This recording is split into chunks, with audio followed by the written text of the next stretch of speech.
কেনাকাটা করছি। এই যে টেবিল ম্যাটগুলো আপনাদের এখন দেখাই।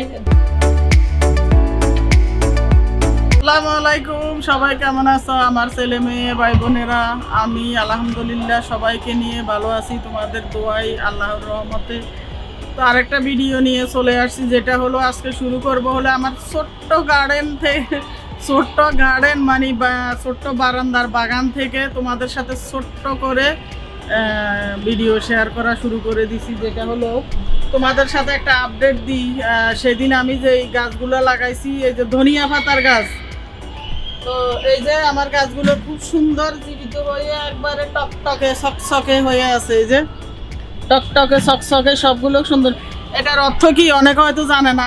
একদিন আগে এনে পুরো রাত্রে ভিজিয়ে রাখা লাগে, একটা পাত্রে ভিজিয়ে রেখে গোড়াগুলো পরের দিন সন্ধ্যার দিকে লাগিয়ে 2 দিন পর্যন্ত ছায়ার ভিতরে রাখতে হবে, আলো বাতাসে রাখা যাবে না। তাইলে ওইভাবে গাছ লাগাইলে গাছগুলো হয় কি খুব সুন্দরভাবে মানে আর মরে না, কোনো কিছু নষ্ট হয় না।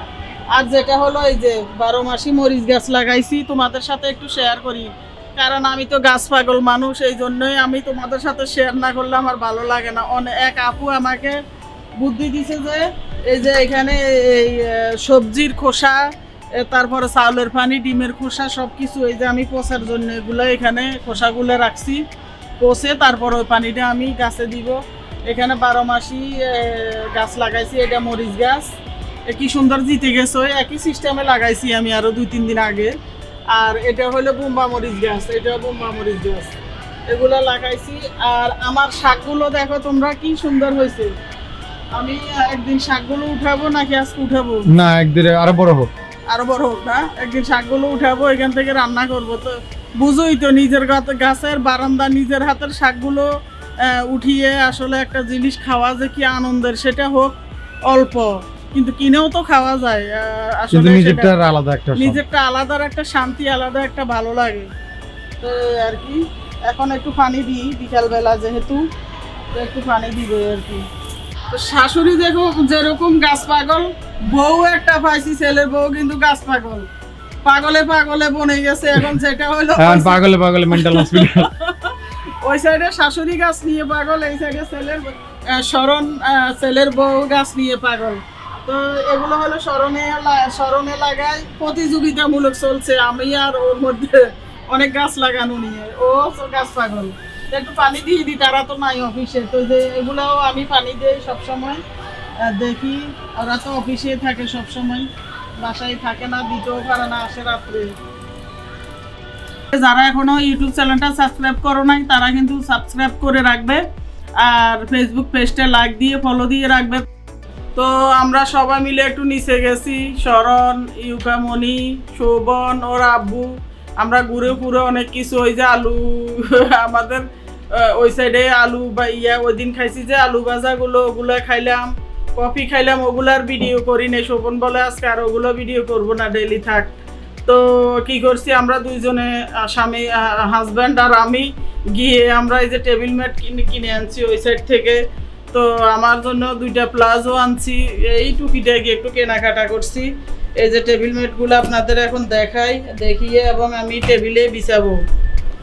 আর এগুলো বিছানো শেষে চলে যাব তোমাদের সাথে আচার রেসিপি শেয়ার করব আজকে, যেটা হলো 2 টাইপের আচার বানাবো আর তালের পিঠা বানাবো।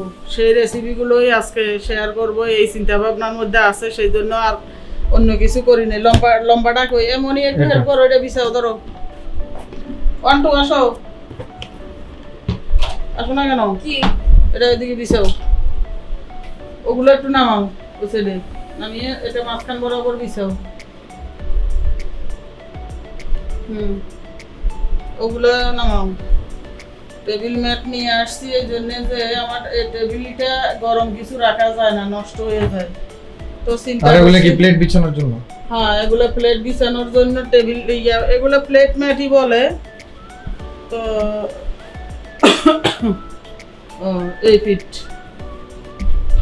তো আমার এটা হলো মনে হয় 6 চেয়ারের, এই যে এগুলো। তো আমার তো চেয়ার হলো 4টা, আগে থেকে 6 চেয়ারের অবশ্য চেয়ার কিনবো। তো মানে টেবিল আর কি নাকি চেয়ার, 6 চেয়ারের টেবিল কিনবো আর কি। তো এখন 4 চেয়ারের টেবিল যেহেতু, আমি 2টা শোভন ধরো এই 2টা উঠিয়ে ফেলো, আর এখন সাইড চেয়ারের মতোই আমি 4টা ম্যাট দিব। 6 চেয়ারের টেবিল কিনা পর্যন্ত এভাবে রাখি, আর এই দুটো এখন উঠিয়ে রাখি, কারণ এই ছোট টেবিল আমাদের এমনিও হয় না, আমার লাগে না, আমরা টেবিলে বসে কেউ খাইও না। তারপরও লাগবে, কারণ মেহমান অতিথি আসলে লাগে 6 চেয়ারের। তো এখন এইভাবে দুটো উঠিয়ে রাখি। তালের পিঠা বানাবো এই যে। আর যেটা হলো এই যে চালটাগুলো আমি কেটে ওই যে সেতারা বেগমের হাতে কেটে কুটে একবারে ডিপ ফ্রিজে রাখছি, এই জন্য একটু কালসা কালার হয়ে গেছে ডিপ ফ্রিজে রাখাতে, তাতে কোনো সমস্যা নাই। তো অনেকে খোসা, এই খোসাগুলো ফেলে দেয়, আমি খোসাগুলো ফালাই নেই, কারণ খোসা মিলেও করা যায়, খোসা মিলিয়েও করা যায়, আবার খোসা ফেলেও করা যায়। তো এর সাথে আমি দেওয়ার জন্য একটু রসুন কেটে নিচ্ছি এই যে।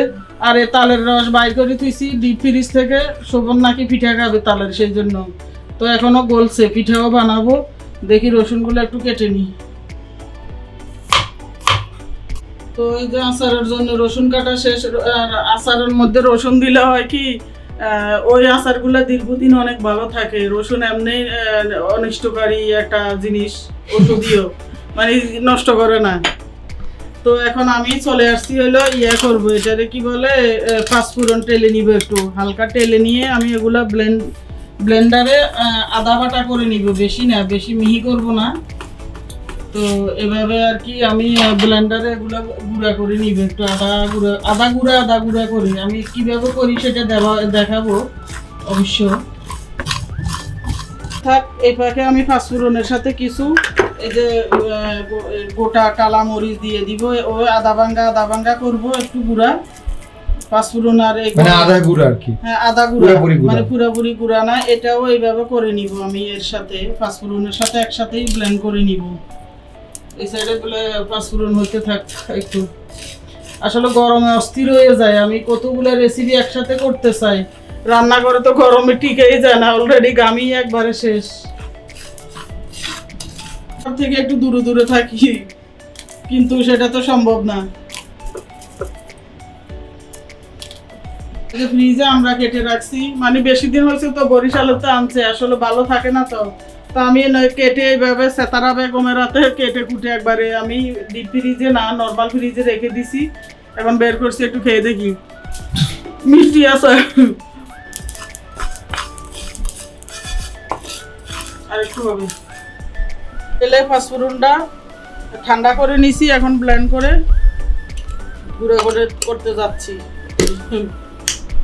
সেটা মরিচের পাঁচফোড়নটা আমার ব্লেন্ডার করা শেষ, এইভাবেই করছি। এই যে পুরোপুরি না, হালকা, হ্যাঁ হালকা। এখন আমি তালের পিঠাটা রেডি করবো, ডোটা রেডি করবো, দিয়ে দিব পরিমাণ মতো চিনি, তারপরে দিব একটু লবণ। মিষ্টি জিনিসে আমি লবণ দিই, লবণ না দিলে কিন্তু আবার মজাটা লাগে না। এখন দিয়ে দিব ময়দা,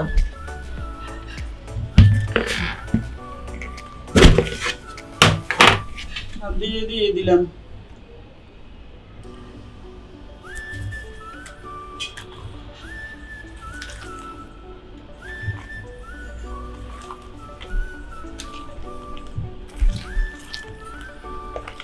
আস্তে আস্তে আমি আসলে তালের পিঠা বারে দেখানোর কিছু নাই, তো চিন্তা করছি আমি যেহেতু শোভন খেতে চাইছে, ও তালের পিঠা অনেক পছন্দ না, শোভনের তালের পিঠা অনেক পছন্দ, ফেভারিট। এখন আমারও। আর ওর আব্বু তো মিষ্টি, ওর আব্বুর মিষ্টি দেই না, কারণ খেতে চায়, কষ্ট লাগে মাঝে মাঝে, আসলে খেতে চায় অনেক, কারণ খেয়ে আসছে তো, হঠাৎ করে ডায়াবেটিস হওয়াতে বেচারি খেতে পারে না, দেখে সবারই কষ্ট হয়, তবুও মিষ্টি জিনিস তারে দেই না। তো আমাদের সবারই আসলে তালের পিঠাটা খুবই পছন্দের। অর্ধেকটা আসলে ওইভাবে বানিয়ে নিছি। এখন শরণ বলতেছে নাকি একটু সুজি দিলে ভালো, তো শরণ হেল্প করছে, এই যে সুজিটা টেলে তারপরে এখন এই যে একটু এর সাথে মিশিয়ে দিচ্ছি, নাকি ভালো হবে এটা আমার জানা নাই অবশ্য। তোমরা কাদের জানা আছে আমাকে বলি। হ্যাঁ, আবার কেউ কিছু বলো না, কিন্তু আমি এই চালটাগুলো কেটে ফ্রিজে রাখাতে একটু কালচা কালার হয়ে গেছে। তো আচার বানালে তো এমনি কালচা কালার হবে, সমস্যা নাই। তো আমি এখন দিয়ে দিচ্ছি লবণ। লবণ তো টক জিনিসে একটু বেশি লাগে, তাই লবণ দিলাম একটু। তারপরে দিয়ে দিব এখন চিনি, এই যে পরিমাণ মতো চিনি দিয়ে দিব, পরে দেখে আবার লাগলে দিব। চিনি প্রচুর লাগে। হ্যাঁ, সব জিনিসে তো চিনি প্রচুর লাগে। তো আস্তে আস্তে এভাবে একটু একটু পানি বের হয়ে সিদ্ধ হতে থাক। সিদ্ধ হলে তারপরে এগুলো নামিয়ে আমি আবার যেটা করবো হলো সরিষার তেল, তারপরে রসুন বাগার দিয়ে সরিষার তেলের মধ্যে গরম মশলা দিব তখন, তারপরে পাঁচফোড়ন দিব, তারপরে মরিচ গুঁড়া দিব, ওই যে কালা মরিচ গুঁড়া সব কিছু দিবে। এখন এইভাবে একটু দেখে রাখবো ভালোভাবে সিদ্ধ হোক। অনেকে কি করে মানে সিদ্ধ করে তারপরে পানিটুক ফেলে দেয়, আসলে পানি ফেলে দিলে তো এটা পুষ্টিটাই চলে যায়। তো আমি ওটা করবো না, আমি এটাকে দেখে সিদ্ধ করবো ভালোভাবে। তো আচারটা চুলার মধ্যে দিয়ে এসে এখন চলে আসছি। গরমে আসলে অস্থির হয়ে যাওয়াতে রান্নাঘর থেকে একটু এদিকে সরে আসছি প্যানের নিচে। আসার পরে একটু বেশি একটু ইয়া হয়ে গেছে আর কি, একটু বেশি কালচা কালার হয়ে গেছে। তো তোমরা বানালে তো অবশ্যই গোল্ডেন কালার থাকবে, তো তাতে সমস্যা নাই। এই যে সুন্দরই হয়েছে। বিসমিল্লাহ। আর এটা হলো স্মরণের সুজির গুলো, এই যে এটা সুজির গুলো, সেটাও অনেক সুন্দর হয়েছে মাশাআল্লাহ। এখন এই যে অনেক পানি বের হয়ে গেছে, প্রায় সিদ্ধ হয়ে আসছে, অনেক পানি বের হয়েছে। তো এখন তেজপাতাটা দিয়ে দিছি শুধু, আস্তে আস্তে হইলে তারপরে আমি বাকি মশলাগুলো সব অ্যাড করবো। আরো হবে, এখন পানি টানবে আরো। তো করতে এই যে সমস্ত পানিগুলো আমি টানিয়ে ফেলছি, যেন পানি না থাকে। পানি থাকলে আবার আচার বেশি দিন ভালো থাকে না। তো এখন সিদ্ধ হয়ে গেছে, আমি নামিয়ে ফেলবো। নামিয়ে এর মধ্যে ঢেলে রেখে এই প্যানের মধ্যে আবার ক্যামেরা পুরো ঝাপসা হয়ে গেছে। ওই যে বাতাস ইয়াতে ধোঁয়া, আবার এই প্যান বসিয়ে দিব চুলায়।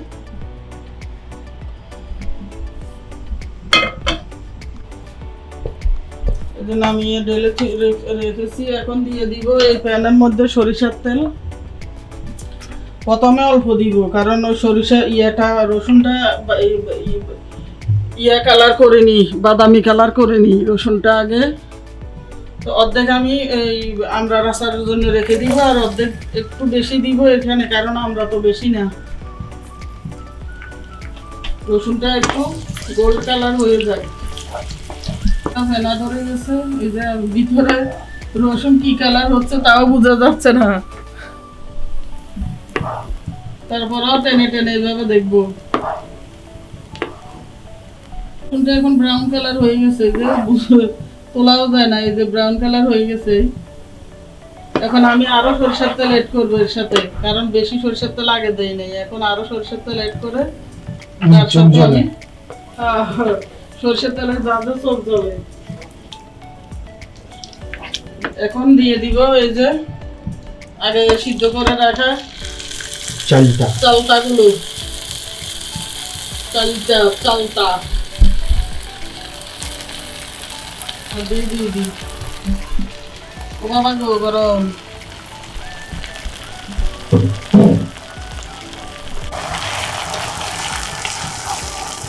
দিয়ে দিলাম। এখন সরষের তেলের ভিতরে এখন একে একে সবগুলো জিনিস অ্যাড করবো, কি কি দিব এর সাথে। এখন দিয়ে দিব একটু গরম মশলা, কারণ গরম মশলা দিলে একটু আমার কাছে গ্রানটা ভালো লাগে, এই জন্য। না দিলেও চলে, অপশনাল এটা গরম মশলা। একটু দারচিনি দিয়ে দিলাম। এখন দিয়ে দিব একটু এলাচি, 2-3টা এলাচি দিয়ে দিব একটু ফাঁকা করে।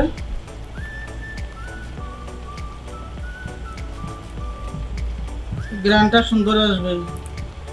এখন দিয়ে দিব এর সাথে হলো এই যে টালা মরিচের গুঁড়া আর পাঁচফোড়নটা। এখানে অর্ধেকটা দিব, আর অর্ধেকটা রেখে দিব আমি ইয়ার জন্য, আমরা আচারের জন্য। এখন দিয়ে দিব এই যে হোয়াইট ভিনেগার। ভিনেগার দিলে হয় কি আচারটা দীর্ঘদিন ভালো থাকে। তো আমার এইটুকু আগের ছিল, তো এইটুক দিব না, আরো দিব ভিনেগার। তো ভিনেগার অল্প একটু, ওটা ওই বোতলে ছিল, ওটা হবে না, এই জন্য এই যে আরো নতুন বোতল খুলে আরো দিচ্ছি। বাস এখন হতে থাক, তারপরে আবার আসবো। ওই পর্যায়ে আসে তখন আবার আপনাদের দেখাবো। এই পর্যায়ে এইভাবে একটু থেততে দিচ্ছি যেন জিনিসটা ভালোভাবে একটু থেতো থেতো হয়ে যায়, সেই জন্য থেতলা মানে থেতো। তো এই যে এখন এর মধ্যে ঢেলে ফেলবো, ঠান্ডা হলে পরে আমি এগুলা একটা বয়মে ঢুকাবো। এখন তো গরম অনেক, সেজন্য হবে না।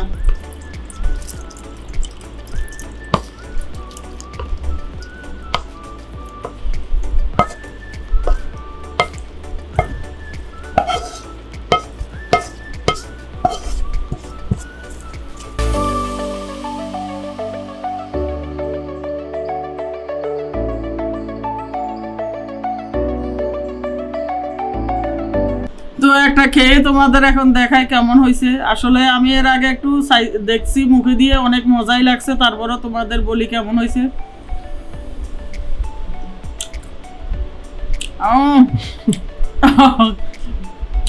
অনেক মজা, বানিয়ে খেয়ে ফেলবা সালতা দিয়ে এইভাবে। যে অনেক ইজি তো। হ্যাঁ ইজি ইজি আছে মানে সবকিছু ওনাদের জন্য ইজি। তো আজকে আসলে আচার, আমরা আচার বানাইতে চাইছি কিন্তু একবারে শরীরটা টায়ার্ড হয়ে গেছে, সেই জন্য আর আজকে বানাবো না। আমরা আচার দেখতে চাইলে যারা এখনো ইউটিউব চ্যানেলটা সাবস্ক্রাইব করো নাই তারা কিন্তু সাবস্ক্রাইব করে রাখবে, আর ফেসবুক পেজটা লাইক দিয়ে ফলো দিয়ে রাখবে, তাহলে আমরা আচারও দেখতে পাবে, আরো সুন্দর সুন্দর আচারও দেখতে পাবে। তো আজকের মতো এখানে বিদায় নিব, সবাইকে আল্লাহ হাফেজ।